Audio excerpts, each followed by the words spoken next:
We are continuing our study of the Gospel of Matthew here on the Listener's Commentary, and in this recording, we're going to be looking at Matthew chapter 13, verses 44 through 52. Keep in mind that we're in the middle of Jesus' third teaching block in the Gospel of Matthew. This one focused on parables, specifically parables about the kingdom of heaven, and we'll have a few more of those parables in this section. And so Jesus has been teaching the crowds in parables. He's moved away from the crowds into a house with his disciples, and there he explained the meaning of the parable about the weeds among the wheat to them. Now, Matthew doesn't give us any indication that the scene has changed. So it's probably best to assume that Jesus is still in the house with his disciples. And in fact, the concluding question in these verses here suggests that Jesus asks if they've understood him. They say they have. So here we get the final three parables in Matthew 13 about the kingdom, two which add a very powerful truth about the kingdom, and one that reinforces something Jesus already taught in the parable of the weeds among the wheat. So let's begin in verse 44. The kingdom of heaven is like a treasure hidden in the field, which a man found and hid again, and from joy over it, he goes and sells everything he has and buys that field. So here's a short little parable. It's just a very simple, basic, short little story, and it revolves around this field and buried treasure. And burying treasure, burying money in a field was not uncommon. It was one of the ways that people actually secured their possessions. You would bury it in a field. You would bury it under your house or something like that. So this guy is in a field. Maybe he is working the field on behalf of some landowner, right? Maybe he's the tenant farmer. Who knows? It's something like that. But he doesn't own the field. He's working in this field. He finds treasure. And it says, notice, from joy over it. He goes and sells everything he has. And so he finds his treasure, super excited, buries it back up, covers it up, goes, sells all his possessions. He sells his house, sells his donkey, sells his goat. He sells everything he has to liquidate his money so that he has enough money to buy that field, and he buys that field. And this parable says the kingdom of heaven is like that. It's like that. In other words, the kingdom of heaven is like treasure that's worth giving up everything in order to acquire it. Again, verse 45, the kingdom of heaven is like a merchant seeking fine pearls. And upon finding one of great value, he went and sold everything he had and bought it. Now, once again, this parable is just a short, very short little story about a man who wants something so bad he sells everything he has to acquire it, and the kingdom of heaven is like that. In this case, it's pearls. The one new detail added here that wasn't in the last parable is that this man is looking for them. He's like a merchant seeking fine pearls. He's looking for it. And this is an important detail because Jesus is using parables to find out who really wants the kingdom. Who's really looking for it? And he said in the Sermon on the Mount, seek first the kingdom of heaven, and you'll find it. You'll acquire it. And so a necessary part of experiencing the incredible value of the kingdom is seeking it, looking for it.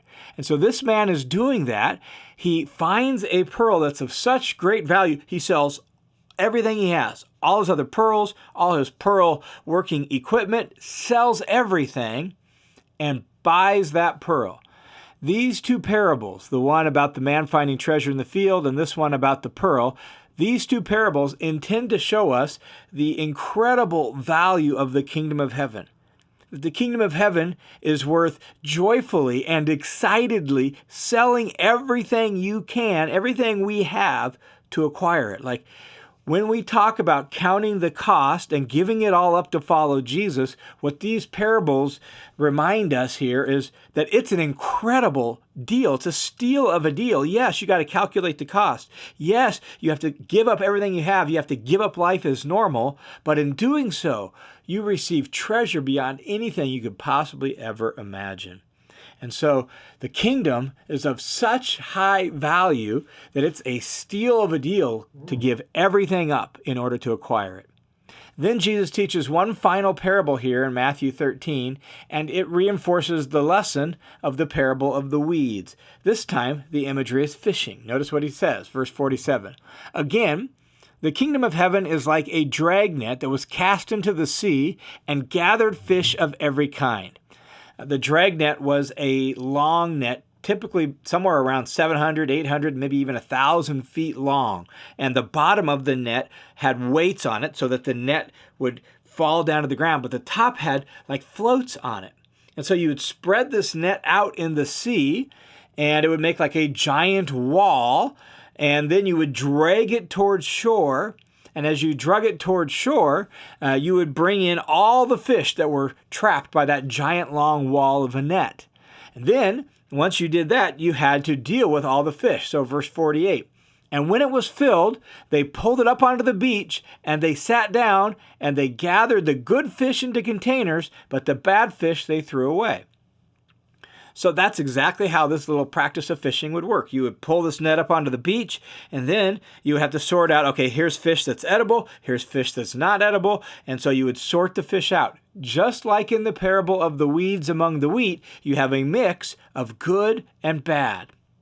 And it's reinforcing that same point. And so Jesus says in verse 49, so it will be at the end of the age. The angels will come forth and remove the wicked out from among the righteous. Notice that, just like in the parable of the wheat among the wheats, that it is the wicked that are taken away and the righteous are the ones that remain. And verse 50 says, and they throw them into the furnace of fire. And so at the end of the age, you're going to have the angels come. They're going to sort out the good from the bad. The bad they're going to take out of the kingdom of God, and they're going to throw them into the furnace of fire. In that place, there will be weeping and gnashing of teeth. Now, both this parable and the parable of the weeds remind us that we have to be patient. We have to wait. God's going to eventually sort it all out, and he'll make things right. But there are going to be false disciples, people who claim to be part of the kingdom, who are posers and who really aren't part of the kingdom, and they're going to be taken out of the kingdom at the end of time. And Jesus asks his disciples, as he's with them here in verse 51, he says, have you understood these things? And they said to him, yes. And it seems that contextually, Jesus is still in the house talking to his disciples, and he wants to make sure they're tracking with him about this. And so the two lessons from the three parables here are, the kingdom has incredible value and is worth giving up everything to be a part of and to acquire. And the kingdom is also going to, from now until the end of time, it's going to be a mixture of true kingdom people and false kingdom people. God will sort all that out in the end. Then Matthew 13 wraps up this way with this final little note from Jesus. He says in verse 52, Jesus said to them, therefore, every scribe, a scribe was an expert in the scriptures. They were the ones that taught the scriptures and copied the scriptures. And so they were the original Bible nerds, all right? And so every scribe who has become a disciple of the kingdom of heaven is like a head of a household who brings out of his treasure new things and old. And so a scribe, picture a scribe who is an expert in the Jewish scriptures, and now that scribe becomes a disciple of Jesus, and Jesus says it's like a head of a household who's got new treasures and old treasures. What does he mean by that? Well, he has all this understanding of the text, all this understanding of the scriptures, but with a new frame of reference, Jesus as the Messiah, and he can see things he never saw before.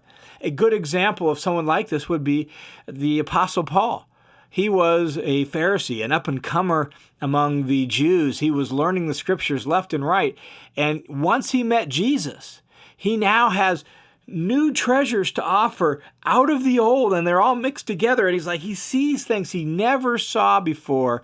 So his knowledge of the Old Testament scriptures, when he finally became a disciple of Jesus, man, Paul had so much things to offer, and so many things came to light for him. So as we wrap up this little section of teaching, the thing that I think is really worth us reflecting on is the treasure aspect that's emphasized here multiple times, that the kingdom of heaven is like treasure. It's like acquiring something of incredible value and worth.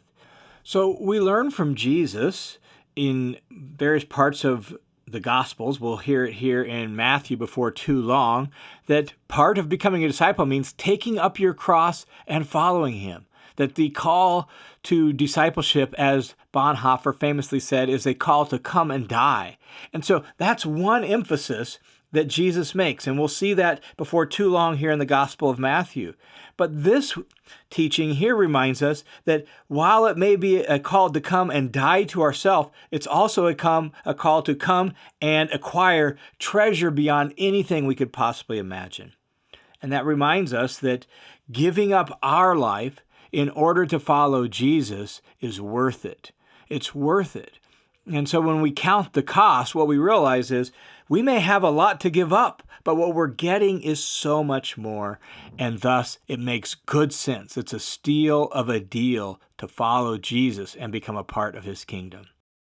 All right, thanks for tuning into this session of the Listener's Commentary on the Gospel of Matthew.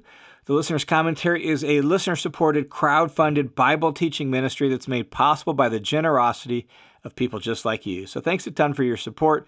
And you can join the team of supporters, help this ministry continue to grow and make an impact all around the world by going to listenerscommentary.com, either signing up for the Study Hub, that's a great way to support this ministry, or clicking the Give button. And if you click the Give button, it'll redirect you to a page through World Family Mission, a registered nonprofit, where you can set up a one-time or a recurring monthly donation right there as well. All monthly donors, even through the Give button, will get access to the Study Hub. So thanks a ton for your support.